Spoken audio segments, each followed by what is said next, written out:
सच्चित् सुख स्वरूपाय स्वामिने तापहारिणे स्वामिने तापहारिणे. तर नमस्कार. तर आज आपला विषय आहे स्ट्रेस मॅनेजमेंट. ओके.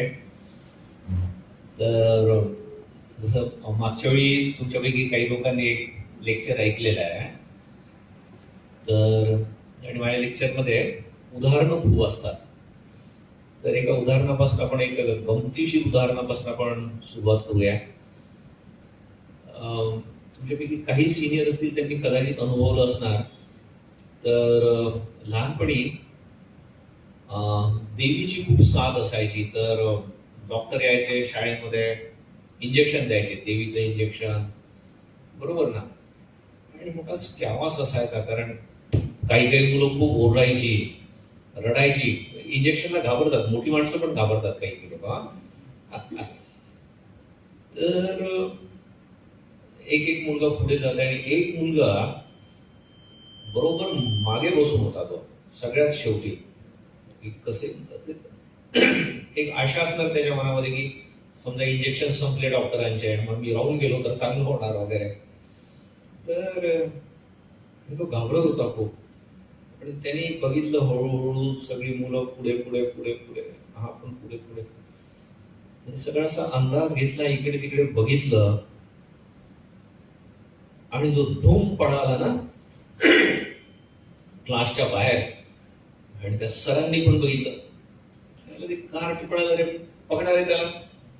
आणि 4 मुलं, काही काही लोकांचं जीवन कसं ना, परहितायचं, जगाच्या कल्याणासाठीच काही लोकांचा अवतार असतो. 4 पोरं तयारच होती ते. अरे जी धावली त्याच्या मागे ना. आणि हा मुलगा अशा एखाद्या जंगलातल्या शीन सारखं, की बाबा हा एक हरिण पळत आहे आणि त्याच्या मागे 4 चित्ते लागलेले आहेत.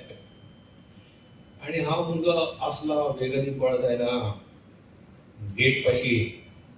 आणि कधी नव्हे त्या दिवशी बरोबर चौकीदार इतका अलर्ट होता, त्याने ते गेट बंद करून ठेवलेलं होतं. अदरवाईज कितीतरी गाया बकऱ्या वगैरे खुशाल येतात त्या कॅम्पसमध्ये, पण आज मात्र त्यांनी गेट बंद करून ठेवलं. आणि कंपाऊंड वॉल मोठी आहे, तर हा मुलगा कंपाऊंडच्या 4 बाजूला असं फिरत आहे की कुठनं तरी उडी मारून जाऊ शकतो का. आणि 4ही आपल्या चित्त्यांनी घेरलं, हरणाची शिकार केली, पकडलं. हा जास्त करायला लागलं तर त्याच्या छाताडावर बसला, एक थोबाडात पण दिली. दोघांनी त्याचे 2 पाय पकडले, दोघांनी हात पकडले आणि उचलून मास्तरकडे घेऊन आले. मास्तरांनी पण 2 कानाखाली सटासट पेटवल्या.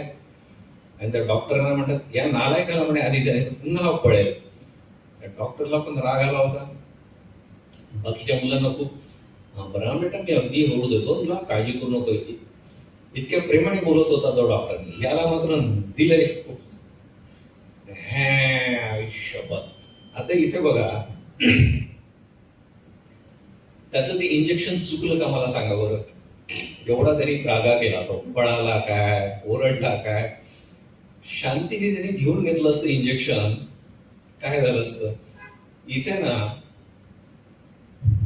कबीरजींचा एक खूप छान दोहा आहे, जन्म धरे को दुख है सब काहे को होय, ज्ञानी भुगते ज्ञान से मूर्ख भुगते रोय.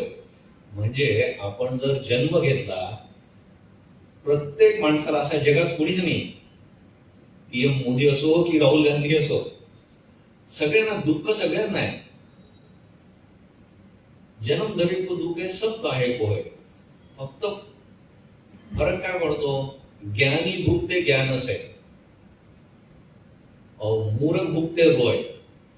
जो ज्ञानी माणूस आहे, या क्लासमधले काही ज्ञानी मुलं काय म्हणतील, बाबा पळालो तरी मास्तर पकडणार, आणखी 2 जास्त ओवाडात देणार, घेऊन घ्या, मला देवी होणार नाही, मला फायदा होणार वगैरे वगैरे. सो ही इज अ ज्ञानी. आणि मूर्ख भुगते, त्याला पण भोगावं लागतच आहे, पण तो रडत रडत. तसं आपल्या जीवनात पण आहे. So this is what Swami Vivekananda says ना, की अपन कभी कभी बोलते हैं अरे यार अपना तो लक ही ऐसा है. लक कहां से आता है? उठने का. याला आपल्या शास्त्रामध्ये आपण म्हणतो प्रारब्ध.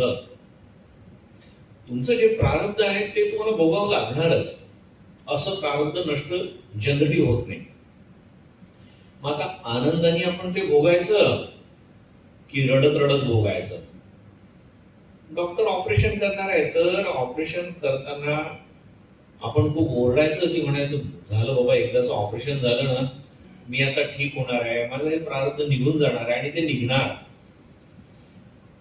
या पद्धतीने जर केलं, कारण आपण जे अॅक्युमुलेट केलेलं असतं मागच्या जन्मात या जन्मात, त्याचं फळ आपल्याला मिळत नसतं. आपल्याला असं दिसतं की कोणीतरी मला त्रास देत आहे, हे ते, but they are all instrument.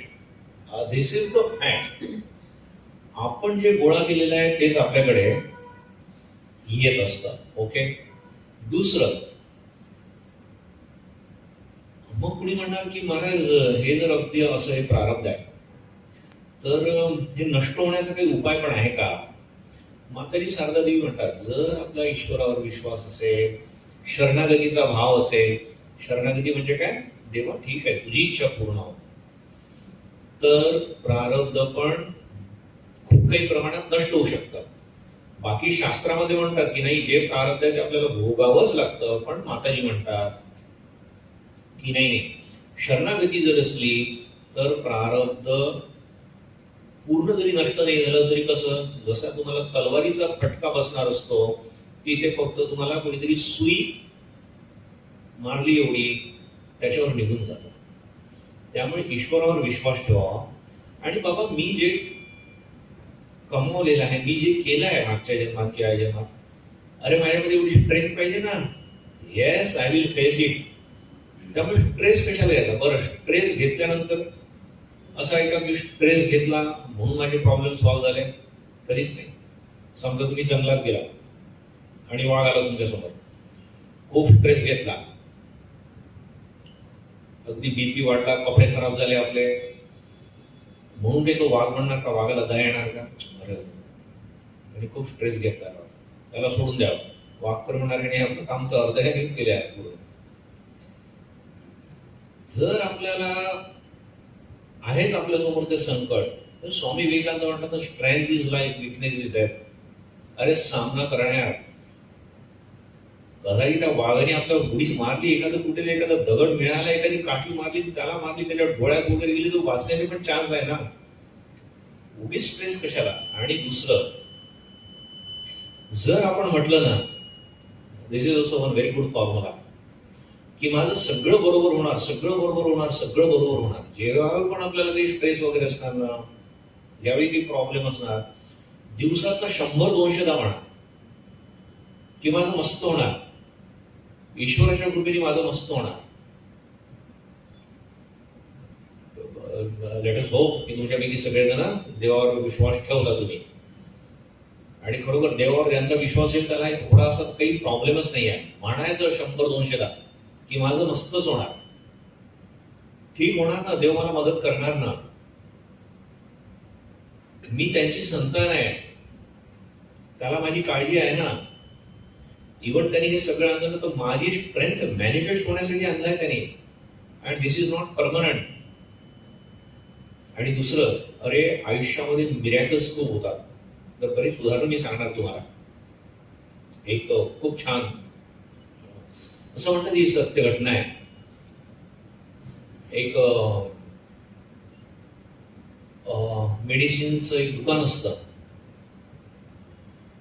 तर आपल्याला माहिती आहे की समजा आता काउंटर असतं, एवढं मोठं काउंटर असतं ना, आणि इकडे हा माणूस मेडिसिन देणारा उभा असतो. तर तो माणूस आणि त्याच्यासोबत आणखी कोणीतरी एक आहे, ते दोघं गोष्टी करत आहेत. त्यांना माहितच नाही की काउंटरच्या मागे एक मुलगी आहे, छोटी छोटी बिचारी, तिला काहीतरी पाहिजे आहे, पण या दोघांना दिसलंच नाही की ती तिथे आली आहे. शेवटी तिने त्या काउंटरला असं केलं, मग त्यांनी असं बघितलं तर एक छोटस पिल्लू आहे तिथे, एक 7 वर्षाची असणार ती. तो दुकानदार म्हणतो, माझ्या मी बऱ्याच जेलमध्ये माझे लेक्चर झाले, मी या प्रसंगापासून सुरुवात करतो जेलमध्ये. तर तो औषध विक्रेता म्हणतो, yes, what do you want? I want miracle. लक्षात घ्या काय म्हणते, आय वॉन्ट मिरॅकल. म्हणतो वॉट वॉट वॉट मिरॅकल. तो म्हणतो असं तर नाहीये आमच्या दुकानात. रडायला लागते ती. No but I want it very badly. आणि जो दुसरा माणूस असतो ना तो काउंटरच्या बाहेर येतो, तिला उचलतो, काउंटरवर बसतो, पुन्हा आत जातो आणि बेटा मला सांग बरं म्हणे कशाला हवंय तुला मिरॅकल. कदाचित पण याला माहित नाही, पण म्हणे कदाचित आमच्या दुकानात असणार पण ते बघू ना मी कशाला पाहिजे मला हे सांगा की तू. कारण त्या माणसाला कळलं, you see you should have some good psychology, some empathy. या माणसाने कसं पटकन म्हटलं नाही की नाही आहे. अरे ती मुलगी का आली, औषधाच्या दुकानात का आली आणि का मिरॅकल म्हणते, काहीतरी तर तथ्य असणार ना. थोडं विचारून तर बघा. आपल्या जीवनात पण असं असायला पाहिजे की दुसऱ्याबद्दल थोडी एम्पथी ठेवा, विचार करा. वेड्यासारखं दिसत आहे पण का तो वेड्यासारखं वागत आहे, there might be some reason ना. मी विचारून बघतो, विचारून बघते, नाही झालं तर त्या वेड्याला सोडून देऊ ना आपण. पण हा दुसरा माणूस बघा छान होता. तिला म्हणतो असू शकतं बेटा, तुला कशाला पाहिजे आधी ते मला सांग, मग आपण बघू. मग ती म्हणते मला एक छोटा भाऊ आहे आणि म्हणे मी खूप लाड करते त्याचा, किंबहुना करत होते. बरं मग. आणि एक दिवस म्हणे त्याला काहीतरी डोक्याला फोड झाला आणि मग म्हणे त्याला हॉस्पिटलमध्ये घेऊन गेले आई बाबा. मला त्याची खूप आठवण यायची. मी आईबाबांना म्हणायची की मला त्याला भेटायला जायचं आहे. कुठे ठेवलं त्याला तुम्ही. ते म्हटलं म्हणे की हॉस्पिटलमध्ये. मग तुम्ही तर रोज जाता त्याला भेटायला, मग मला का नाही घेऊन जा. ते म्हटलं म्हणे की नाही नाही त्याला एका स्पेशल रूम मध्ये ठेवलाय, तिथे जाऊ नये देत छोट्या मुलांना. पण तो लवकर घरी येणार ना बेटा, काळजी करू नको. मी वाट बघत होते आणि आज मी बघितलं की बाबा आईपाशी रडत आहे आणि बाबा म्हणत आहे की त्याला आता फक्त मिरॅकल वाचू शकतो. ओके, वी कॅन अंडरस्टँड की केस खूप सिरियस आहे. आणि म्हणे आई पण रडत आहे. माझी जी पिगी बँक आहे ती सगळी मी फोडली, सगळे पैसे घेतले मी, आणि म्हणून म्हणे मी तुमच्याकडे आले की त्याला कुठल्या तरी मिरॅकल नावाच्या औषधाची गरज दिसते ना, पटकन मला ते द्या. पैसे कमी पडले तर मी आणखी आणून देणार. ते डॉक्टर म्हणतात, तो दुकानदार आपल्या भावाकडे बघतो आणि तो भाऊ दुकानदाराकडे बघतो. आणि ऍक्च्युली ते दोघं भाऊ असतात. तर जो दुसरा माणूस आहे की ज्याच्यामध्ये एवढी एम्पथी आहे, हार्ट आहे, हॅज गॉट हार्ट, तो म्हणतो बेटा ओके ओके ओके, मला वाटतं म्हणे की आहे रे आमच्याकडे मिरॅकल. Really uncle? हो म्हणे एवढ्या पैशात होईल? नाही रे म्हणे एवढे पैसे लागणार नाही, फक्त थोडेसे घेतले त्यांनी, हे बाकीचे ठेव बेटा तू. पण म्हणे मला तुझ्या घरी यावं लागेल रे, असं मला इथनं डायरेक्ट नाही देता येणार ते मिरॅकल. कुठे आहे तुझं घर? म्हणे ते काय समोर. ते क्रॉस द रोड. समोरच्या घरी जातात, कॉल बेल वाजवतात, दार उघडतात, ते पती पत्नी तर बघतात एक अनोळखी माणूस उभा आहे आपल्या गुडियासोबत. म्हणे येस, बिग क्वेश्चन मार्क. तर ते म्हणतात माफ करा पण तुमची मुलगी आलेली आमच्या दुकानात, ते माझ्या भावाचं दुकान आहे आणि तिला मिरॅकल पाहिजे होतं. आय नो की miracle means she meant it medicine. तर म्हणे तुमच्याकडे एक छोटा मुलगा आहे नाही का, मी आत येऊ का? म्हणे या प्लीज या. डूबने वाले को तिनके का सहारा को बहुत होता. तर ते म्हणतात तू सांगू शकाल थोडसे की डोंट माइंड काय झालं त्याला? माझ्या अंदानुसार त्याला एक ब्रेन ट्युमर वगैरे काहीतरी वाटतं. ते म्हटले येस यू आर राईट. हो म्हणे जर ब्रेन ट्युमर आहे तर या डॉक्टरांकडे का नाही गेला तुम्ही? तर ते म्हणतात हो ते डॉक्टर या शहरातले सगळ्यात महागडे डॉक्टर आहे आणि त्यांची अपॉइंटमेंट काही महिने आधी घ्यावी लागते. हो पण तुम्ही प्रयत्न तर करायला पाहिजे होता ना. म्हणजे असं वाटतं का तुम्हाला मी प्रयत्न केला नसेल? तर ते डॉक्टर म्हणतात पुन्हा एकदा प्रयत्न करा. So they also got irritated. मग म्हणजे जाऊ द्या, तुम्हाला काय करायचं आहे, एकतर आमच्याकडे एवढे पैसे नाही आहेत. तरी पुन्हा म्हणतात पण ते तुमचे पैसे पण माफ करू शकतात ना. मग म्हणजे कोण तुम्ही, आधीच फ्रस्ट्रेट झालेले बिचारे ते. म्हणजे कोणी कुणाचं असं माफ करू शकत नाही.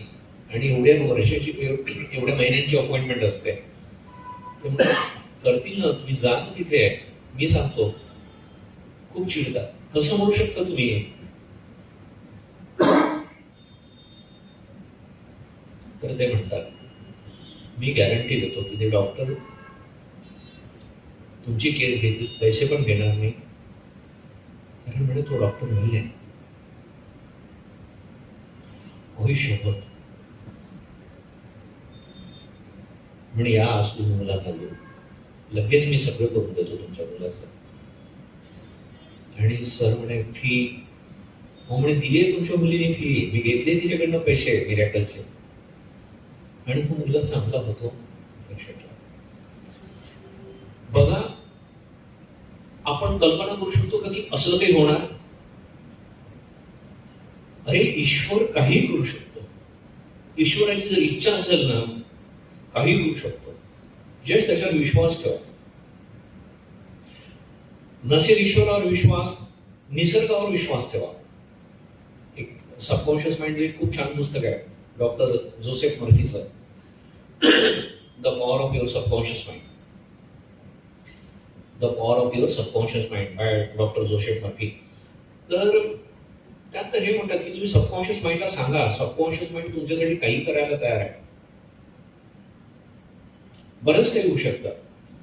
दुसरं तर हा एक विचार करून की नाही, मला जेव्हा मदत करणार ना, नथिंग परमनंट. एक चल एक नथिंग परमनंटची गोष्ट एक बघू.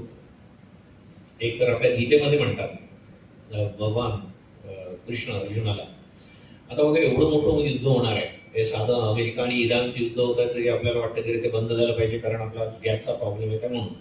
ओके, आणि तिथे तरी एवढं मोठं महाभारताचं युद्ध, लाखो लोक मरणार आहेत. अर्जुन किती स्ट्रेसमध्ये होता, तो म्हणून मी युद्धच करणार नाही वगैरे.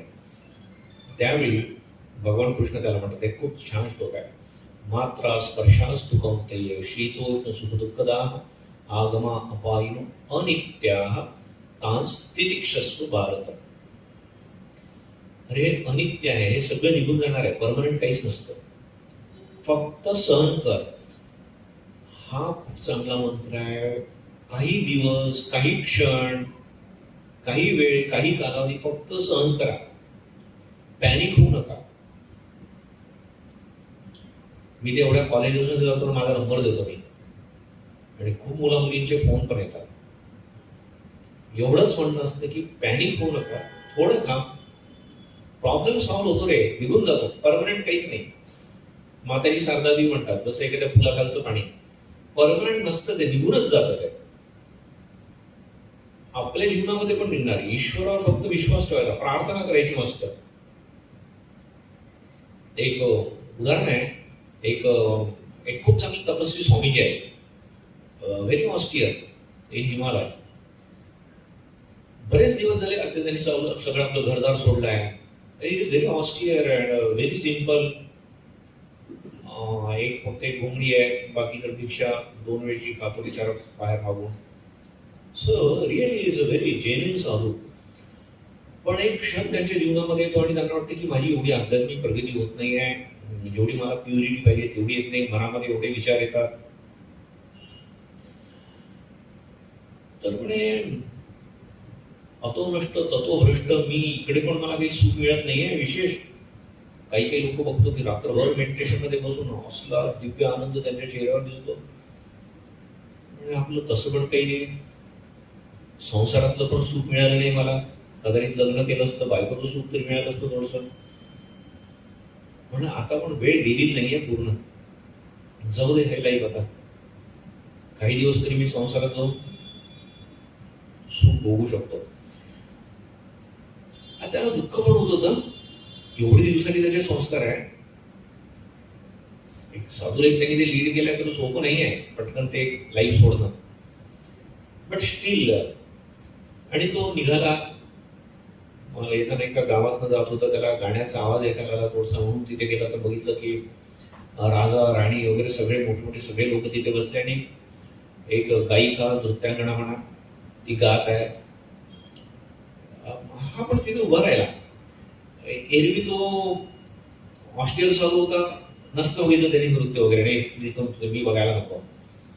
पण आता तर ठीक आहे, मला घरी जाऊन लग्नच करायचं, तर काय नृत्य बघितलं तर काय तेवढं समाधान होणार, स्ट्रेस माझा रिलीज होणार.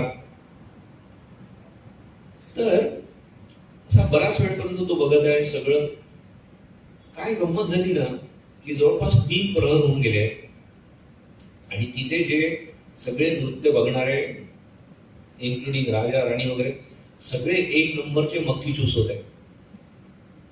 कोणी तिला काहीच अरे वा वा म्हणून काही पैसे नाही टाकले, काही नाही. तिला आपला राग आला ना, नालायक म्हणून फुकटात बघत आहे सगळं. आणि तो जो हार्मोनियम वाजवणारा होता त्याच्या लक्षात आलं, he that fellow was very sharp. त्याच्या लक्षात आलं की अरे हिचं मूड गेलेलं आता, ही कदाचित नृत्य थांबवू शकते. आणि तो पटकन कुणाला न समजणार असं त्यांनी हार्मोनियमवर एक गीत म्हणायला सुरुवात केली. बहुत गई थोड़ी रही थोड़ी भी चली जाए, नटक है सुन नटी ताल भंगना हो पाय. काय म्हणतात तो? बहुत गई, अगं खूप रात्र तर निघून गेली, आता 3 प्रहर तर निघून गेलेले आहे. बहुत गई थोडी रही, आता थोडी रात्र उरलेली आहे. थोडी भी चली जाय, आता ती पण जाणार ना.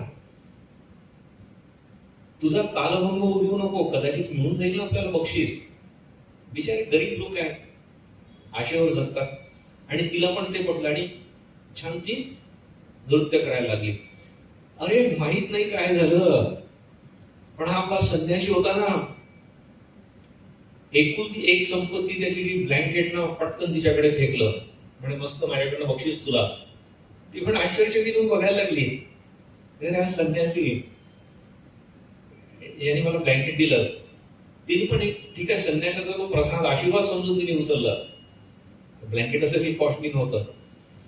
हे झाल्याबरोबर माहित नाही काय झालं, पण आपले जे नगरशेठ बसलेले होते त्यांनी आपली हिरेची अंगठी काढली आणि तिला बक्षीस दिली. ती पण अवाक होऊन बघत राहिली. कदाचित तिला वाटलं की बाबा या संन्यासी बाबांच्या आशीर्वादामुळे झाला, सुरुवात झाली, आपण त्याला बोलली झाली. आणि हा शॉक तिला पण कळलं की डायमंड रिंग आहे. तर ती या शॉक मधून बाहेर येत आहे न येत आहे. त्याच वेळी आपली जी राजकुमारी तिथे बसलेली आहे तिने कॉस्टली नेकलेस काढून तिला दिला.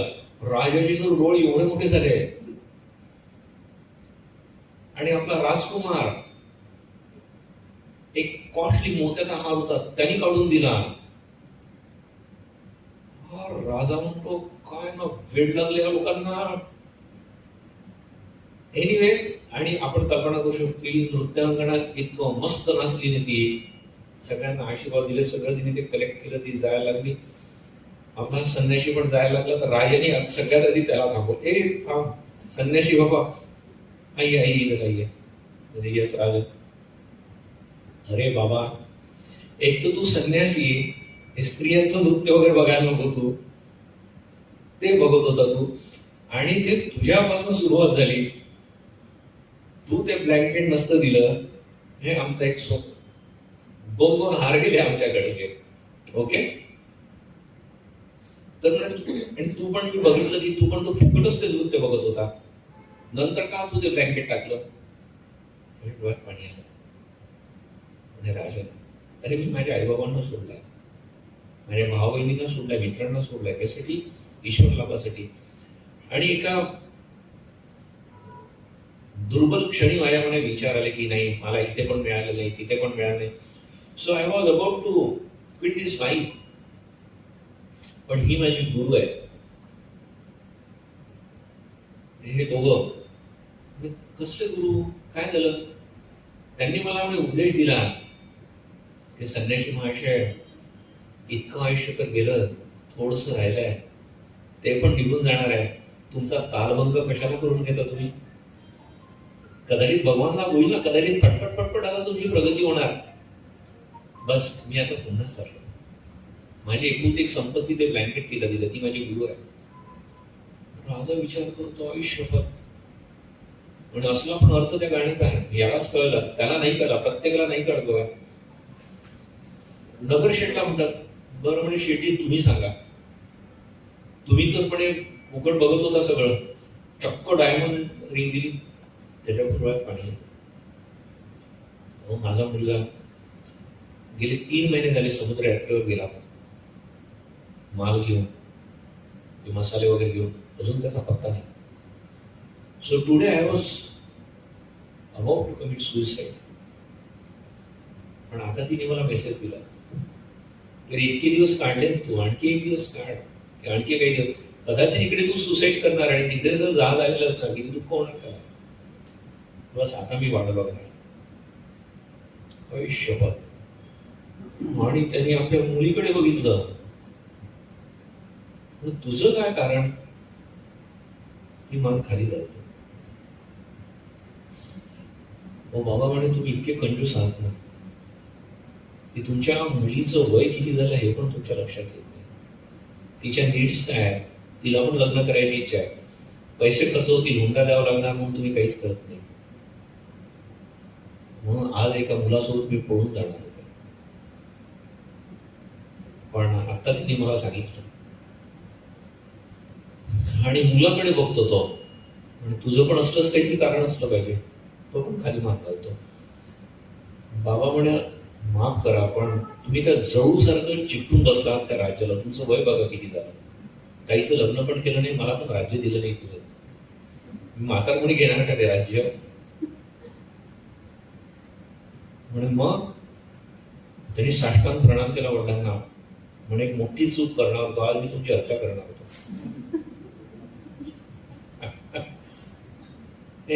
सगळं ते राजाला पण कळतं.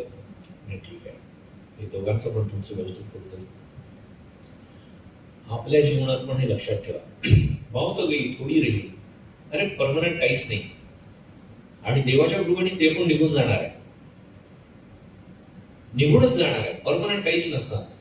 आणि जितक्या विश्वासाने आपण असं म्हणणार ना, एक सबकॉन्शियस माइंडचं तर आहेच आहे, मला विश्वास आहे सबकॉन्शियस माइंडवर, की जितक्या विश्वासाने आपण म्हणणार ना की माझं चांगलं होणार आहे, निघून जाणार आहे, बढिया होणार आहे, सबकॉन्शियस माइंडला ते तुमच्यासाठी गोळा करावं लागणार. तुमचं फक्त तेवढं फिलिंग पाहिजे. तुम्हाला एक आउट ऑफ द वे उदाहरण सांगतो तुम्हाला, की खरोखर आता तुम्हाला याचं आध्यात्मिक उदाहरण म्हणाय आहे, की जे लोक म्हणणार की आम्ही देवाला मानत नाही, पण हा जर प्रसंग सांगितला तर ते डॉक्टर जोशीबीन ते म्हणणार, ओ Swamiji, you live about spirituality, this is the best case of subconscious mind. Shri Ramakrishna बघा, स्वामी विवेकानंदांचे गुरुदेव, ही वॉज ऍब्सोल्युटली प्युअर. आणि त्यावेळी जो विचार त्यांच्या मनामध्ये यायचा ना, 100%. आपल्या मनामध्ये डाऊट्स खूप असतात, बरोबर ना? त्यांच्या मनामध्ये असं डाऊट्स वगैरे असं काही नाही. जो एक विचार येणार आणि त्या विचार 100% ते करणार. त्यामुळे सगळी परिस्थिती जुळून जात होती. एकदा ते म्हणतात की एवढा छान बगीचा आहे, पण म्हणे गाया बकरे म्हणून या बगीचा नष्ट करतात, तिथे मला जरी कुंपण घालता आलं तर ते कुंपणासाठी सामान लागणार सगळं. म्हणजे बरं झालं असतं कुंपण घातलं असतं. बघा, जेवढं सरळ मन असणार तेवढं ते सबकॉन्शियस माइंड पर्यंत खूप चांगलं जातं. दुपारची किंवा संध्याकाळची वेळ आहे, गंगा नदीला भरती आली आणि मोठाच्या मोठा बांबूचा एक गठ्ठा बरोबर तिथे आला. श्रीरामकृष्ण तिथे राहत होते. कुणाला सांगून त्यांनी उडून घेतला होता. ओके, आश्चर्य आणखी बघा, त्या बांबूच्या गठ्ठ्यासोबत बांबूचं जर कंपाऊंड तुम्हाला बांधायचं म्हणजे फेन्स घालायचा आहे तर ते तोडावं लागणार ते बांबू, त्याच्यासाठी कोयता पण होता, ते बांबू एकदम बांधावं लागणार, त्यासाठी दोरीचा एवढा मोठा गठ्ठा पण होता. आता कोणी म्हणणार ते देवाने करून दिलं त्यांच्यासाठी, ते देवाचे भक्त होते म्हणून. आणि सबकॉन्शियस माइंड वाले काय म्हणणार, नाहीये, यांचा तो मेसेज बरोबर सबकॉन्शियस माइंड पाहिजे पोहोचला आणि सबकॉन्शियस माइंडने करून दिलं. एनिवे सबकॉन्शियस माइंडची पण असे भरपूर उदाहरण आहेत. दुसरं एक उदाहरण, आपण हा जो स्ट्रेस घेतो ना, जेवढी परिस्थिती आपल्याला गंभीर वाटते ना, खरोखर खूपदा ती गंभीर परिस्थिती नसते रे. त्याची इंटेन्सिटी एवढी नसते, आपण कल्पनेने त्याची इंटेन्सिटी खूप वाढवत असतो. एक हा प्रयोग तुम्ही पण करून बघा आज घरी गेल्यानंतर.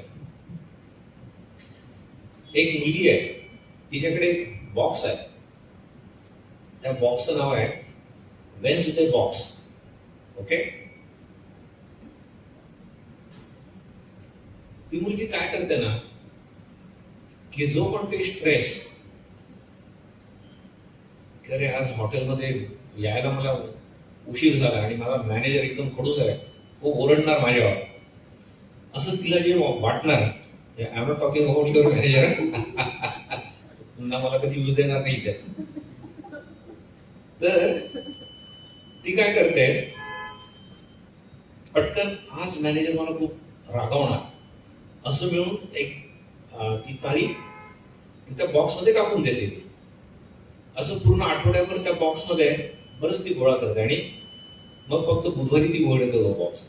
एकदा ती असंच तिने ती बॉक्स उघडला आणि वेड्यासारखी हसायला लागली. ती तिच्या आईच्या लक्षात झालं, आणि काय झालं, वेड्याचा झटका लागला का तुला?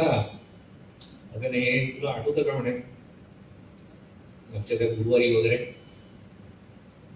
मला जायचं होतं कॉलेजला, मी तू मला उशिरा उठवलं. आई म्हटली मला दोष देऊ नको, मी तुला खूप उठवत होती, रात्रभर मॅच बघत होती तू, म्हणून तू उशिरा उठली.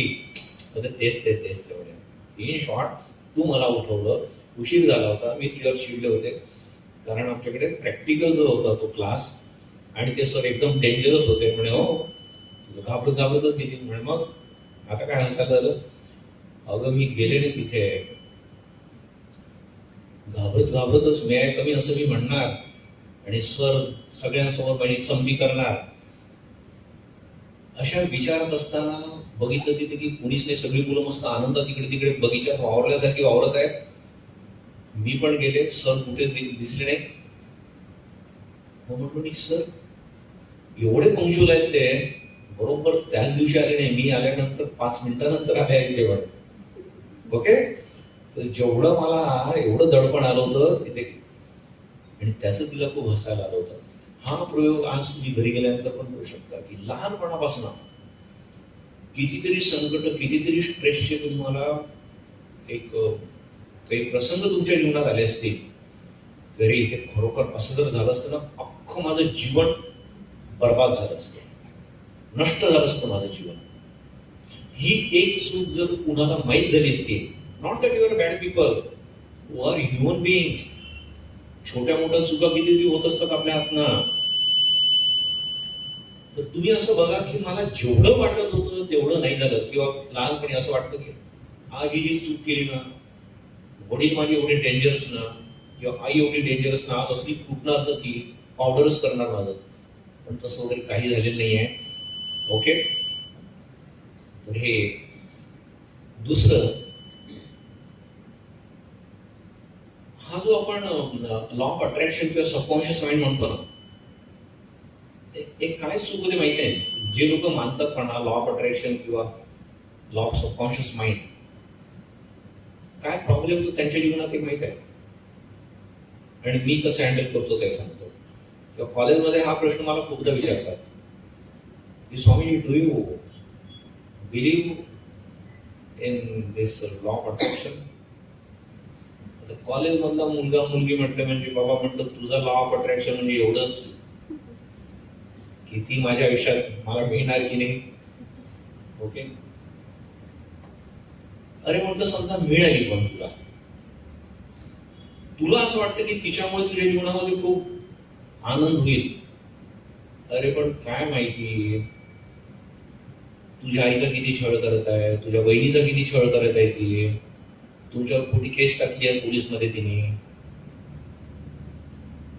माहिती आहे का तुला असं होऊ शकतं, आत्ता तुला असं वाटतं की नाही नाही तिच्याशिवाय माझं जीवनच नाही. तुला तिच्यासोबत कशाला लग्न करायचंय किंवा ती तुझ्या आयुष्यात कशाला पाहिजे? तुमच्यापैकी सांगा बरं कोणीतरी उत्तर, की कशाला पाहिजे असते त्या मुलाला ती त्याच्या आयुष्यात? एक किंवा दोन शब्दामध्ये कोणी उत्तर देऊ शकणार का सर? हा, सुंदर आहे म्हणून. पण सुंदरच्या पण पुढे आणखी एक उत्तर असणार. त्याच्यापेक्षा आणखी कोणी सुंदर असली तर ती कदाचित त्याला नाही आवडणार. पण इन शॉर्ट त्याला वाटतं की हिच्यामुळे माझ्या जीवनात खूप आनंद मिळणार. दिस इज द परफेक्ट आन्सर. हिच्यामुळे मी खूप सुखी होणार, आनंदी होणार. मग राजा तुला आनंद पाहिजे, ती पाहिजे असं नाही. मग देवाला किंवा सबकॉन्शियस माइंडला म्हणणं की माझ्या जीवनात ज्यामुळे खरा खरा आनंद येणार अशीच मुलगी माझ्या जीवनात येऊ दे, असाच मुलगा माझ्या जीवनात येऊ दे, असाच जॉब मला मिळू दे, मला हेच पाहिजे असं म्हणू नको. रादर तू लिमिट टाकत आहे तिथे. अरे इथे 10 नळ आहे. आपण काय म्हणतो, हे सबकॉन्शियस माइंडला आपण काय सांगतो, कसं असतं रे, आपण म्हणतो मला याच नळातलं पाणी पाहिजे. आणि एखादा माणूस म्हणतो अहो त्या नळातलं तू ओपन नका करू, या नळातलं पाणी खूप चांगलं आहे. नाही नाही मला याच नळातलं पाहिजे. अहो राहू द्या ना तो नळ, आम्ही त्याला टेप लावणारच होतो. नाही नाही पण मला हाच पाहिजे. दिसायला बघा किती चांगला गोल्ड दिसत आहे, बाकीचे सगळे अल्युमिनियमचे दिसत आहेत. तुमच्यासारखा मॅनेजर पण म्हणतो जा ओपन की मर, आणि त्याने जसा ओपन केला तो नळ सगळं घाणेरडं पाणी यायला लागलं त्यात. अगदी असं तुला वास यायला लागला त्या पाण्याचा, तुला याच नळातनं पाहिजे होतं ना. आम्ही सांगत होतो की बाकीचे नळ आहेत चांगले, त्यातलं घे. आपण जर म्हटलं असतं त्या मॅनेजरला, तुमच्यापैकी कोणी चांगला आहे की सर जिथनं सगळ्यात चांगलं पाणी आहे ना ते मला सांगा. येस, सगळ्यात मी थोडं चांगलं देतो. सबकॉन्शियस माइंडला ह्या आपण चुकीच्या सूचना देतो, मला हेच पाहिजे. सबकॉन्शियस माइंड घे तीच मुलगी किंवा तोच मुलगा आपला मर्डर करतो, शांती खूप छळतो. कितीतरी केसेस बघतो आपण.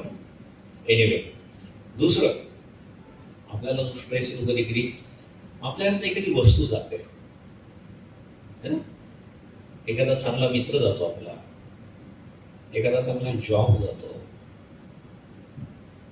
कदाचित एखादी प्रिय व्यक्ती जाते आपली. एक छोटस उदाहरण सांगतोय, खूप छान. तर हा स्ट्रेस कसा आपण मॅनेज करू शकतो. एक 12 वर्षाची मुलगी आहे,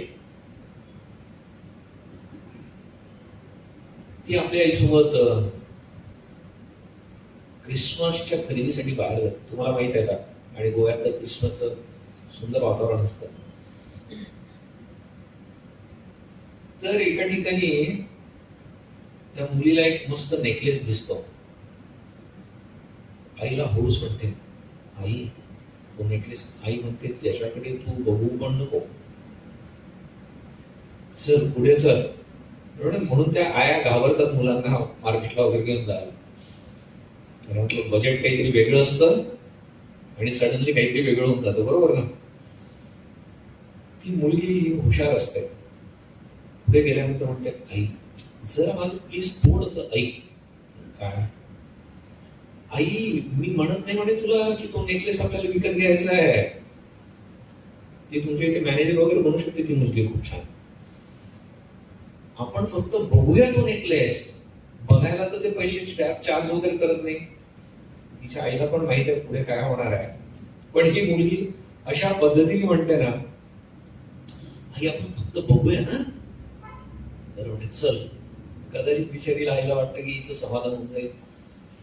बघतात तर तो दुकानदार, आता एवढं तर विचारावं लागणार ना, फक्त बघितलं नाही चाललं काय केवढ्याला वगैरे एवढ्याला. तिच्या आईला कळतं की बाबा आपल्या बजेट मध्ये. अच्छा म्हणजे ठीक आहे, मी थोडा विचार करून सांगतो. बाजूला जातात. म्हणजे सोनू बेटा कळलं आपल्या बजेटमध्ये नाही आहे ते. आई बरोबर तुझं, एक सांगू का तुला. म्हणजे काय आता.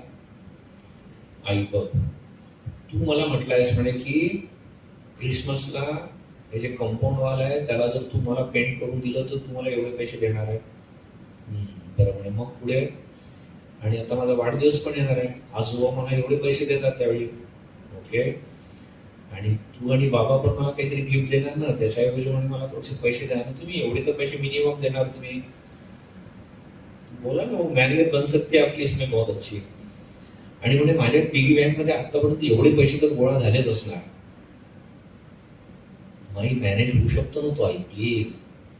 आणि इतकी मस्त होती ना ती मुलगी, आणि म्हटली चल घेऊया आपण. आणि त्या मुलीला इतका आनंद झाला ना, घरी गेली. तिचे बाबा एक मॅनेजर म्हणून बिचारे खूप काम करावं लागेल त्यांना, बाहेर जायचे, ते ट्रिप वरून आले 4-5 दिवसानंतर. तर उशीर झाला होता, या छोट्या मुलीच्या बेडरूम मध्ये जातात. तिला खूप आनंद होतो बाबांना बघून, आणि बाबांना म्हणतो बाबा एक मस्त वस्तू मी तुम्हाला दाखवते. म्हणे बेटा दाखव. बघा म्हणे काय मस्त, एकदम बढिया. आणि त्या बाबाने एक प्रश्न विचारला तिला, अच्छा स्वीटी डू यू लव्ह मी. ओ बाबा काय प्रश्न विचारतो तुम्ही, you know I love you. मग म्हणे एक गोष्ट मागू तुला देशील. म्हणे हो. म्हणे हा नेकलेस देणार तू मला. खरकन तिचा चेहरा पडतो विचारीचा. बाबा काय करणार तुम्ही नेकलेसचं, तुम्ही नाही घालणार होतो. त्यापेक्षा माझ्याकडे हा जो लेदरचा घोडा आहे ना, तुम्हाला माहिती आहे मला किती आवडतो, आणि कसला कॉस्टली घोडा आहे तो, अरबी घोडा आहे तो मी तुम्हाला देते ना. तिचे बाबा हसले. म्हणे असू दे, चल गुड नाईट बेटा, आणि निघून जाते. त्या मुलीला वाईट वाटतं, माझे बाबा माझ्यासाठी एवढं करतात आणि मी नाही देऊ शकले त्यांना. म्हणजे बाबा पण कसले वेड्यासारखे विचार. ते बाबा काही तो नेकलेस घालून फिरणार का, कशाला मागायला पाहिजे बाबांनी ना. झोपून गेली. दुसऱ्या दिवशी पुन्हा बाबा आले, तोच प्रश्न विचारला, डू यू लव्ह मी. तिचं एकदम धक्कन झालं विचारायचं. तिला माहित होतं की नेक्स्ट क्वेश्चन काय असणार. का असे बाबा लोक असतात. आणि खरोखर बाबांनी तोच प्रश्न, तो नेकलेस देणार मला. बाबा तुम्ही काय करणार त्या नेकलेसचं. त्याच्यापेक्षा तो माझा तो नॉडी बघा ना, त्याच्याशिवाय मी झोपू शकत नाही त्या नॉडी. मी कुठल्याही नातेवाईक जरी आले तर मी त्याला हात लावून देत नाही, पण मी तुम्हाला तो देते बिकॉज आय लव्ह यू बाबा. मार्केटिंग करत होती ती. बाबांना पण कळलं. म्हटलं असू दे तुझं. तिसऱ्या दिवशी पण असं झालं. तर त्या मुलीला खूप खराब वाटायला लागलं, खूप वाईट वाटायला लागलं. चौथ्या दिवशी जेव्हा ते बाबा आले ना, बाबांना म्हणते देते हा बाबा. तिच्या डोळ्यात पाणी आलं. बाबा म्हटलं अरे माझं बाळ एवढं रडत आहे.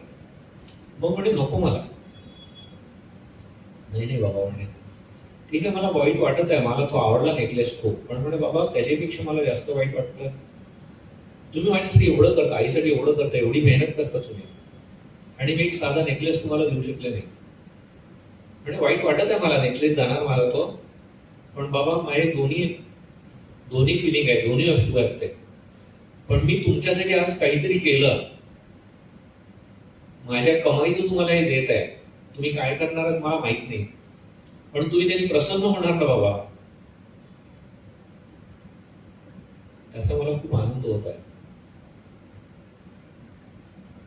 आणि माहित नाही तिने घट्ट बाबांना मिठी मारली. कदाचित तिच्या भावना वी कॅन अंडरस्टँड. तिच्या बाबांनी पण तिला घट्ट मिठी मारली. बाबांना जाणवत होतं ती रडत आहे, थोपटत आहे बाबा. असं नाही म्हटले तिचे बाबा की नको बेटा तुला मारा, मी गंमत करत होतो. नो, देव पण असाच असतो रे, एवढा दयाळू नसतो देव. एनिवे थोडी शांत झाल्यानंतर बाबा तिला म्हणतात, अच्छा सोनू तुझे डोळे मीट. आणि तिच्या हातावर काहीतरी ठेवतात बाबा. म्हणे काय बघ बरं, फक्त डोळे बंदच ठेव. तर तिने हाताने बघितलं, एक छोटस असं काहीतरी दिसतं वेल्वेट. बाबा म्हणजे वेल्वेटचा काहीतरी डबा दिसतो हा. ओके बरोबर, जरा ओपन कर. ओपन केलं आणि त्यात त्याने हात टाकला. हो बाबा हा तर नेकलेस दिसतो, मी दिलेला नेकलेस इथे ठेवला का तुम्ही? नाही मॅडम, पण नेकलेस दिसतो हा. आता डोळे उघड. आणि ती डोळे उघडते, बघते, ओ हा रिअल नेकलेस. तो नेकलेस फेक नेकलेस असतो आधीचा, तिच्या आईला पण माहित असतो. हा रिअल नेकलेस तिच्या बाबांनी दिलेला असतो. ज्यावेळी पण तुमचा असा एखादा जुना नेकलेस जाणार, बिलीव्ह की माझ्याकडे कुठला तरी चांगला नेकलेस येणार आहे, माझ्या आयुष्यात आणखी काहीतरी खूप चांगलं होणार आहे, आणि म्हणून हे गेलेलं आहे. आपल्या कल्पनेच्या कधी कधी काही पलीकडे असतं. आपल्याला वाटतं की नाही हे मी भरूनच नाही काढणार. खरोखर नाही कळत आपल्याला. काही दिवसानंतर, कधी कधी काही आठवड्यानंतर, महिन्यानंतर, कधी एका दुसऱ्या वर्षानंतर कळतं की माझ्यासोबत हे का झालं होतं असं. ज्याला आपण म्हणतो की गुड इन डिस्गाईज, तसं पण असू शकतं. फक्त देवावर विश्वास ठेवा, स्वतःवर विश्वास ठेवा, आणि कसली परिस्थिती सुद्धा आजपासून, या क्षणापासून मी खूप चेअरफुल असणार. कोणी विचारलं ना हाऊ आर यू, अरे फर्स्ट क्लास. त्या दिवशी आमच्या एक MD डॉक्टर, एक मुलगी आहे, मुलगी म्हणजे सॉरी तिचा मुलगा आता 12वीत आहे, 12वीत आला. तिने फोन केला, म्हटलं केमचो स्वामीजी. आणि मी काही म्हणायच्या आधीच ती म्हटली फर्स्ट क्लास ना स्वामीजी, तुम्ही असं म्हणणार ना फर्स्ट क्लास. म्हटलं येस बेटा. म्हटलं तू केम शे? म्हटली फर्स्ट क्लास. म्हणजे महाराज तुमच्यासोबत राहून राहून आता मला पण ती सवय झाली. आणि यू सी, स्वामी विवेकानंद म्हणतात, what you think you will become. This is the sentence of Swamiji. आणि सबकॉन्शियस माइंडचा पण हाच लॉ आहे की तुम्ही जसा विचार करता, जे फिलिंग, फक्त तोंडाने काय बोलतो ते नाही, जे फिलिंग, बरोबर ती परिस्थिती तुमच्यासाठी निर्माण करणार. म्हणून तुम्ही बघा, एक सिंपल तुम्हाला उदाहरण सांगतो. तुमच्यापैकीच कोणीतरी, मुलगा असो की मुलगी असो, काही जण खूप चेअरफुल असणार. आणि तुम्ही बघा आयुष्यात याला 4 वर्षापासून या माणसाला किंवा मुलीला बघतो, ही और शी इज ऑलवेज चेअरफुल. गुलाबाच्या फुलासारखी टवटवीतच दिसते नेहमी. हिचे वडील काही अदानी अंबानी आहेत का? चौकशी केल्यानंतर कळतं की नाही, असं काही नाही आहे. बरं हिचा नवरा आहे का अदानी अंबानी? तसं पण नाही आहे. पण हिला केव्हा हे विचारायला म्हणते अरे मस्त. आणि दुसरा एखादा माणूस बघा, पण मग तिचे नातेवाईक वगैरे, तिचे मित्र वगैरे, पण ते पण असेच तुम्हाला दिसणार चेअरफुल आहे. आणि दुसरा एखादा माणूस, त्याच्याकडे हिच्यापेक्षा खरोखर जास्त पैसे असतात, सासऱ्याकडे पण त्याचे भरपूर पैसे असतात, तरी पण त्या माणसाचा चेहरा बघा नेहमी एरंडेल तेल पिल्यासारखा असतो. कारण तो तसंच अट्रॅक्ट करत असतो. त्याला विचारा क्या भाई कैसे चल रहा है? अरे यार, बघा त्याचे चेहऱ्यावरचे भाव, अरे क्या यार. आता ते इराणचं युद्ध अमेरिकेचं झालं, त्याच्यात अरे यार बडा मुश्किल. अरे तुझं काय मुश्किल? तुझा LPG गॅस नाही मिळत, तुला थोडस एवढंच. आधी केव्हा मिळत होतं, आता 25 दिवसांनी मिळत, असंच खाण्यापिण्यावर तर तुझं काही नाही झालं. पण त्याचा चेहरा असंच, बेटी कैसे, अरे कुछ बताओ.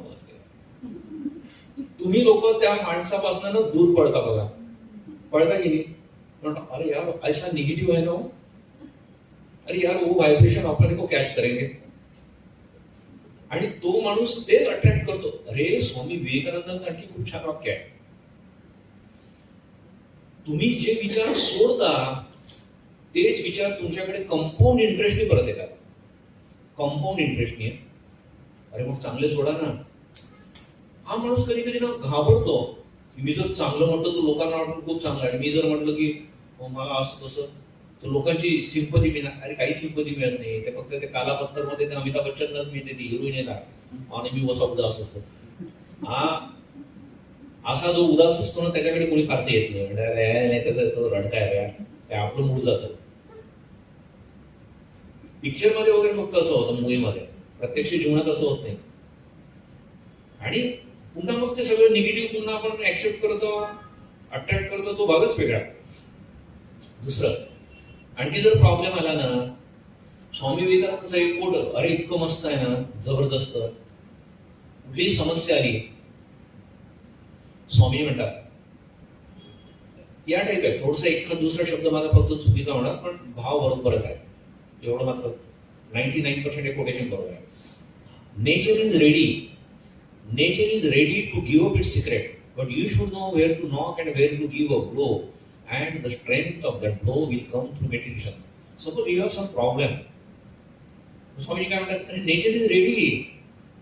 नेचर तुम्हाला ते उत्तर द्यायला, ते सोल्युशन द्यायला तयार आहे, फक्त you should know where to knock, कुठे टक करायचं, कुठे तो ब्लो द्यायचा. And the strength of that blow will come through meditation. एक चिंतन करा, त्याच्यावर चिंतन करा. आणि बघा चिंतन म्हणजे आणखी काय ना, इव्हन आपण प्रार्थना करू शकतो. एक उदाहरण सांगतो तुम्हाला. एक मुलगा ऑस्ट्रेलियाला चालला होता पीएचडी साठी. हा प्रसंग त्यांनी स्वतः सांगितला. तर तो खूप स्वामींची पुस्तकं खूप वाचायचा, श्रीरामकृष्ण महासारदा आणि स्वामी विवेकानंदांची पुस्तकं नेहमी वाचायचा. त्यामुळे जाताना चेन्नईला जो रामकृष्ण मठ आहे, तिथले जे स्वामीजी परमपूजन स्वामी तपस्यानंदजी महाराज, त्यांचा आशीर्वाद घ्यायला गेला. So he was our vice president also, पूर्ण रामकृष्ण मठ मिशनचे. म्हटलं महाराज, I am going to Australia for my PhD. म्हटलं अरे खूप छान, but don't forget, so you will have to come to India after your completion of your PhD, because you will have to serve our country, don't stay there permanently. तो पण म्हणतो, Swamiji, no need to take this. So I am the follower of Swami Vivekananda and I will come to India. I will serve my countrymen. Just you bless me. And गेला, परत आला. Now you see, he got the job. One of the best institute of our India. We all are very proud of that institute. ISRO. बरोबर ना? आता इस्रो मध्ये हा job मिळाला, पण याच्या लक्षात आलं काही दिवसात की इथे काम फारसं नाही आहे. काम फारसं नसलं म्हणजे आपण कसं आईला पटकन फोन केला असता, आई काम खूपच कमी आहे, पगार मात्र मस्त आहे. आईने पण म्हटलं असतं, अरे खूप छान, देवाची कृपा. हा मुलगा तसा नव्हता. तो म्हणता, अरे मी देशाच्या कामासाठी इथे आलो आहे, मी पैसे घेतले देशाचे आणि मी काम नाही. म्हणून तो आपल्या डायरेक्टरकडे गेला. डायरेक्टरला म्हणला, इथे सर इनफ काम नाही. तो डायरेक्टर म्हणतो, then you generate your own work. म्हटलं उलट्याच काळाचा दिसतो, direct you generate your own work. आणि यांनी मला सांगायला पाहिजे होतं ना की हे काम करू बाबू, पण ठीक आहे. मग यांनी एक काम शोधलं आणि एक टीम बिल्डअप करून एक तो प्रोजेक्टवर लागले. हळूहळू तो प्रोजेक्ट मस्त मोठा होत गेला, टीम पण मोठी होत गेली आणि it was near completion. You see, एक समुद्र मंथन माहिती तुम्हाला सगळ्यांना? काय झालं होतं समुद्र मंथनामध्ये? कशासाठी गेलं होतं समुद्र मंथन? अमृत पाहिजे होतं, बरोबर ना? मग मिळालं अमृत. अरे ते विष आलं समोर. आपण पण मॅक्झिमम लोकांना सगळं अमृतासाठीच करतो. आपण कॉलेजमध्ये जातो, कॉलेजमध्ये कशाला जातो? अरे त्या प्रोफेसरचा जॉब जाईल रे, मी नाही गेलो तर त्यासाठी जातो आपण. नाही बाबा, मला चांगले मार्क मिळणार, चांगली नोकरी मिळणार, एखादी तिथलीच एखादी अमृता मिळणार, समथिंग असंच आपल्या डोक्यात काहीतरी असतं ना. आणि असं करता करता पटकन आपल्यासमोर पण एखादं विष येतं की माझा सगळ्यात बेस्ट मित्र तो मला सोडून गेला आहे, बेस्ट मैत्रीण ती सोडून गेली आहे, मी एवढी तयारी केली होती, तेच सिलेबस मध्ये नेमकं जे नाही केलं तेच आलं पेपरमध्ये, बरोबर ना? किंवा मला जॉब इथे थोडशाने माझी ऍडमिशन गेली आहे. विष असतं आपल्यासाठी. ते विष शंकरजींनी फसवलं ते, बरोबर ना? आपल्याला पण आपलं विष बसवता आलं पाहिजे आणि ती स्ट्रेंथ आपल्यामध्ये आहे. आणि स्वामी विवेकानंद हे एक वाक्य आहे ना, strength is life, weakness is death. हे दिवसातनं कितीदा म्हटलं पाहिजे आपण. येस, माझ्यामध्ये आहे faith, faith, faith, faith in God, faith in yourself, faith in God, that is the secret of greatness. Yes, मी हार्ड वर्कर आहे, कुणाच्या बापाची ताकद नाही, माझा आनंद हिसकून घ्यायची कुणाही ताकद नाही. ईश्वर माझ्या पाठीशी आहे आणि माझा हार्ड वर्क आहे आणि मी आजपासून आनंदी राहणार, अगदी गुलाबाच्या फुलासारखं टोटल. ओके, आता हा मुलगा बघा, आता हा प्रोजेक्ट सगळं, सो ही वॉज ड्रीमिंग, त्या प्रोजेक्ट आता होणार आणि मला यंग सायंटिस्टचा अवॉर्ड मिळणार. अमृत चर्निंग वगैरे आता मस्त झालाय. आलं विश त्याच्या समोर. काय विश? एकदा त्याचे डायरेक्टर बोलवतात त्याला, त्या मुलाचं नाव आहे मूर्ती. On Google you can search it, MURTHY, मूर्ती. साऊथ इंडियामध्ये मूर्ती म्हणतात, बरोबर, आपण TI करतात. आणि इस्रो, ते डायरेक्टर म्हणतात मिस्टर मूर्ती, तो प्रोजेक्ट दुसऱ्या टीमला द्या. आयुष्यभर कदाचित तो डायरेक्टर जर अंधारातून जात असताना याच्याकडे एखादं ब्लँकेट वगैरे असतं टाकलं असतं त्यांनी, है ना, म्हणजे तुम्हाला पण असं वाटतं, तुम्ही पण असंच केलं असतं. तुमच्या चेहऱ्यावरचे भाव बघून तसंच वाटत आहे. एनिवे, आजकाल CCTV वगैरे असतात ना, सावधान राहा. एनिवे, पोलिसांनी क्लिप वगैरे बघितली म्हणणार आहे स्वामीजी काय ट्रेनिंग देत आहे. तर आता हा डायरेक्टरला उलट तर बोलू शकत नाही, and is not a Superman. घरी जाऊन हा मुलगा 7 दिवस रडत होता, तरुण मुलगा. रडल्याने प्रॉब्लेम सॉल्व्ह होत नाही. स्वामी म्हणतात, अरे फक्त एखाद्या खोलीत जर अंधार आहे आणि तुम्ही अंधार अंधार म्हटला म्हणून काही तो अंधार नष्ट होत नाही. Will have to bring some light. कदाचित आता या मुलाला हे कोटेशन आठवलं. Nature is ready to give its secret, but you should know where to knock, where to give a blow, and strength of that blow will come through meditation. He started praying, Swamiji, I am your baby, I am your soldier, I am your brother, please help me, I don't know what to do, I don't know any way. खूप, अरे प्रार्थनेमध्ये खूप शक्ती असते, खूप शक्ती असते, believe मी. बराच वेळपर्यंत प्रार्थना करत होता. You see, thought came in his mind. Yeah, you will find the solution in Gospel of Sri Ramakrishna. एक पुस्तक आहे Gospel of Sri Ramakrishna. मला वाटतं त्या दिवशी you purchased that book. So yes. आणि आता Gospel of Sri Ramakrishna is a big one, huh? One volume or two? One big volume. एवढ्याच्यात ते कुठे सोल्युशन बघायचं आता. इस्रोचा आणि रामकृष्णांचा काय संबंध ना? विचित्र गोष्ट. पण विचार आला, बघा नेचर कसा तुम्हाला मदत करू शकतो. One of the best example. मी आणखी तुम्हाला 2 एक्झाम्पल देणार, मग आपण थांबू. आणि पुन्हा प्रार्थना केली, पण मला कुठनं मिळणार ते सोल्युशन त्या पुस्तकामधनं? मी व्यवस्थित तो उघडलं पाहिजे ना. एवढं मोठं पुस्तक आहे, पूर्ण थोडी वाचत बसणार मी 4 महिने. आणि खूप प्रार्थना करून त्याने उघडलं रॅन्डम. सो ही केम अक्रॉस वंडरफुल स्टोरी. एक घार तुम्हाला सगळ्यांना माहित आहे, चील.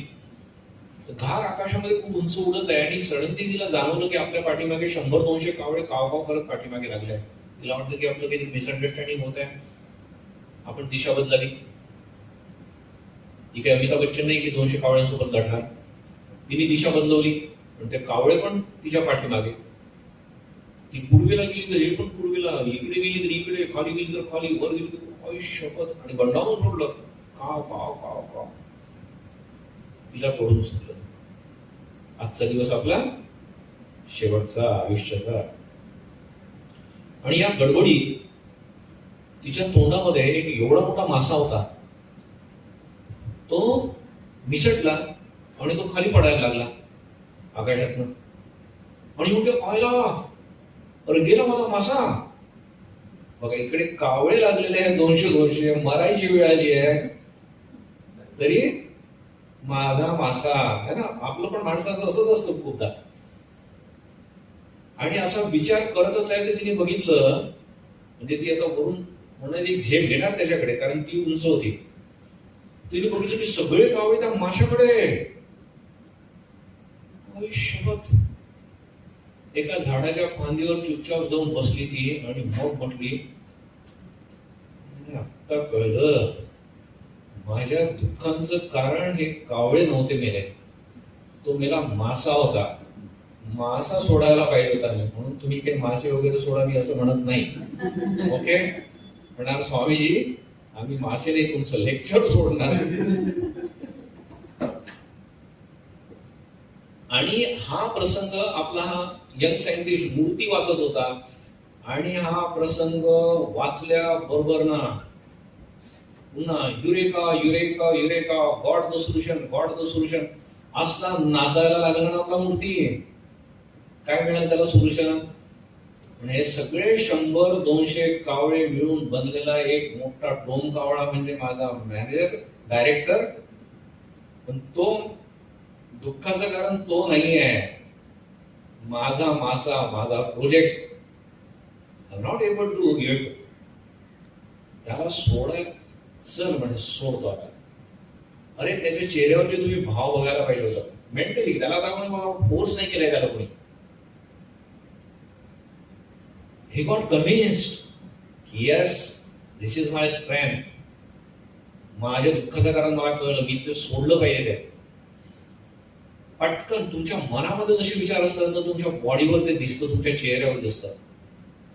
आणि असला प्रसन्न दिसायला लागला ना, एखाद्या एअर होस्टेसने त्याचा चेहरा बघितला असताना तिला पण लाज वाटली असते. येस. आणि तो गेला मस्त आणि आपल्या डायरेक्टरला म्हणतो, अरे काय सिरीन चेहरा होता, बिलकुल कंपोज्ड, एकदम स्टेबल. आणि म्हणतो सर तुम्हाला ज्याला तो प्रोजेक्ट द्यायचा त्याला द्या. तो पण हादरलाच. तुम्ही म्हणणार पण स्वामीजी तो गेला ना तो मासा, एवढा मोठा मेहनतीने कुठून तरी चोरून आणलेला, त्या गंधारीने विकत थोडी आणला होता तो मासा, बरोबर ना. अरे थांबा, तुमची काय इच्छा होती? त्यांनी तसंच पकडून ठेवायला पाहिजे होतं, रडायला पाहिजे होतं, डिप्रेशन मध्ये जायला पाहिजे होतं, ड्रग्ज घ्यायला पाहिजे होते, आत्महत्या करायला पाहिजे होती, असं काही करायला पाहिजे होतं का? नाही. अरे गेला गेला. आणि स्वामी विवेकानंदांचं एक मस्त वाक्य आहे कर्मयोगामध्ये, छोटंच पुस्तक आहे कर्मयोग, तुम्ही वाचा. त्याच्यावर माझे 165 लेक्चर झाले आहेत, त्या टेलिग्राम मध्ये आहे ते सगळे ऑडिओ लेक्चर. स्वामी म्हणतात, what you deserve you will get. कुणाच्या बापाची ताकद नाही तुमच्या ताटाचा तो घास विसरून घ्यायची. तुमच्या नशिबात असेल तर मिळेलच तुम्हाला, काही असू दे. आणि नसेल तर ते मिळणारच नाही. एनिवे, आता हा मुलगा तुम्ही जो म्हणता ना सर याचा प्रोजेक्ट तर गेला ना स्वामीजी, अरे थांबा रे. हा मुलगा नंतर इस्रोचा डायरेक्टर झाला, आणि नसता सोडला ना, मेला असता तर. हे जे नेचर आहे ना, आउट ऑफ द वे जाऊन पण तुम्हाला मदत करतं. सबकॉन्शियस माइंडला म्हणा, देवाला म्हणा, सबकॉन्शियस माइंडला म्हणा. एक आणखी उदाहरण देतो तुम्हाला, सायन्सचं. तुमच्यापैकी सायन्स स्टुडंट कोण आहे? अवघड प्रश्न नाही विचारणार, काळजी करू नका. बेंझिनचा काय फॉर्म्युला आहे? काय C6H6. ओके. तर एका सायंटिस्टने हा फॉर्म्युला शोधून काढला आहे, C6H6. पण तो कुठल्या स्ट्रक्चर मध्ये बसवायचा हे त्याला कळेना. पुन्हा नेचर इज रेडी आहे, अगदी आउट ऑफ द वे जाऊन. फक्त तुम्ही त्याच्यावर मेडिटेशन करायला पाहिजे. आणि हा तर दिवस रात्र मेडिटेशन करताय. मेडिटेशन म्हणजे विचार करत आहे, कदाचित देवाला प्रार्थना पण करत आहे, कदाचित रात्री झोपताना आपल्या सबकॉन्शियस माइंडला पण आपण सांगू शकतो की प्लीज बाबा मला मदत कर रे, मला हे सोल्युशन दे. आणि ज्यावेळी तुम्ही लगेच उठता त्यावेळी पण तुम्ही तंद्रीत असता 10-15 मिनिट, बरोबर ना. त्यावेळी पण आपण सबकॉन्शियस माइंडला सूचना देऊ शकतो. हा बघा, हा सगळा विचार करत करत आता फायर प्लेस पाशी झोपलेला आहे, थंडीचे दिवस आहे. काय स्वप्न दिसलं भयंकर माहितीये? एक साप आहे, त्या सापाचं शेपूट दुसऱ्या सापाच्या तोंडामध्ये आहे, दुसऱ्याचं शेपूट तिसऱ्याच्या तोंडात, तिसऱ्याचं शेपूट चौथ्याच्या तोंडात, असे 6 साप दिसले त्याला. आणि तो म्हणतो आयुष्यभर, अरे हा तर षटकोन, या षटकोनामध्ये हा C6 बरोबर फिक्स होतो. 1 सिंगल बॉन्ड 1 डबल बॉन्ड. आयुष्यभर स्वप्नातच नाचायला लागला होतं. कल्पना करू शकतो का की असे साप येणार आपल्या याच्यामध्ये आणि तो फॉर्म्युला देणार आपल्याला. आणि हे सायन्स मधली घटना ही, असं काही नाही की आमच्या अध्यात्मामध्ये तुमच्या अध्यात्मामध्ये काही पण होऊ शकतं. हे सायन्स मधलं आहे. तर त्यामुळे आपल्या सबकॉन्शियस माइंडला पण आपण सांगा, तो पण मदत करतो. हे निघून जाणार आहे, सगळं ठीक होणार आहे. आणि रात्री झोपताना मस्त म्हणा, रादर फील करा, मस्त होणार आहे, माझं मस्त होणार आहे. जितकं तुम्ही फील कराल, व्हिज्युअलाइज कराल, तेवढं तसं ते होतं. आणि इव्हन तुम्ही मेकॅनिकली जरी म्हटलं ना, दिवसा 100-200 ला म्हणावं लागणार, तसं होतं छान. फक्त हे म्हणू नका की मला हेच पाहिजे, मला याच हॉटेलमध्ये जॉब पाहिजे, मला हेच पाहिजे, हे नका म्हणू. माहित नाही तिथे आपल्यासाठी काय संकट आहे. एवढं म्हणा, माझं बेस्ट होणार आहे, माझ्या मुलाबाळांचं खूप चांगलं होणार आहे, सगळं चांगलं होणार आहे. एखाद्या वेळी कदाचित आपल्या मुलाच्या आयुष्यामध्ये पण एखादा ऍक्सिडेंट होईल, मग आपल्याला दिसणार की अरे तो बरं झाला, त्याच्यामुळे त्याची स्ट्रेंथ जागृत झाली खूप. मला त्यावेळी वाटत होतं की काय भयंकर झालं त्याच्या आयुष्यात. पण जर तुम्ही आपण ही जी प्रार्थना केली रोज देवाला, की ज्यामुळे आमचं चांगलं होणार आहे, कसं करून दे देवा, बघा सगळं बरोबर होतं. 1 तासाची आपली वेळ होती, 1 तास आपला संपलेला आहे. आपण तिथेच थांबूया. तो hope it will help you some points. तुम्हाला पुन्हा काही बोलायचं असेल माझ्यासोबत, तर माझा नंबर आईन्स्टाईनकडे आहे, देजीकडे आहे. आता पण कुणाला पाहिजे तरी मी देतो. तुम्हाला आमच्या ग्रुपमध्ये पण जॉईन व्हायचं आहे, त्या ग्रुपमध्ये जॉईन होऊ शकता. त्यात तुम्हाला रोज स्वामी विवेकानंदांचं जीवनचरित्र वाचता येईल स्टेटसवर. रोज मी थोडं टाकतो. काही चांगले कोट्स रोज स्टेटसवर पण असतात, आणि एक चॅनल आहे तिथे पण कोट्स असतात. तर त्यांनी पण तुम्हाला मदत होऊ शकते. आणि हे जे तुम्हाला आता काही प्रसंग सांगितले, यातले काही प्रसंग आपण, मी गोव्याला आल्यापासून एक व्हिडिओ चॅनल आपण सुरू केलेला आहे, युट्यूब चॅनल. तर त्यातले काही प्रसंग त्याचे पण आपण व्हिडिओ बनवलेले आहे. आतापर्यंत 100च्या वर ते व्हिडिओ आहे. आणि एक 5-7 मिनिटाचा व्हिडिओ आहे. तुम्हाला हे दिसलं की इथे फिलॉसॉफी नाही आहे, पण हे सगळे प्रॅक्टिकल आहे. It helps us. तर तुम्हाला ते पण व्हिडिओ येत राहतील. तुम्हाला वाटलं तर मला मेसेज पाठवा की स्वामी तुमच्या ग्रुपमध्ये मला जॉईन करा, तुमचं नाव पाठवा. Okay, thank you. खूप छान वाटलं. मागे पण एन्जॉय दिस सेशन, आणि आता पण अगदी घरच्यासारखे वाटतं तुम्ही. आणि तुमच्यासाठी खरोखर अगदी हृदयपूर्वक मी प्रार्थना करतो, तुम्हा सगळ्यांचं खूप चांगलं हो. आणि तुमचे सगळे जे जवळचे आहे, डिअर अँड डिअर वन्स, त्यांचं पण खूप खूप चांगलं हो. आणि special thanks to Einstein. Is our very sincere student. Sanskrit, तर संस्कृतची एक्झरसाइज आईन्स्टाईन खूप चांगली करत आहे, खूप मेहनत घेत आहे. रादर आईन्स्टाईनमुळे बाकीच्या लोकांना प्रॉब्लेम येत आहे. तो वहाँ कस्तूरी भी बैठी, वो भी हंस रही है, बोलते महाराज आजकल आप बहुत खूप जरा अवघड एक्झरसाइज पाठवतात. नंतर तो आईन्स्टाईन म्हणतो की अगदी सोपं सुरू आहे, म्हणून म्हणे नाही, त्याला वेगळी एक्झरसाइज तुम्ही पाठवा. तर really is working very hard. आणि मठ मिशन विषयी पण त्याचं खूप छान प्रेम आहे. So thank you very much. I enjoy this session. Thank you.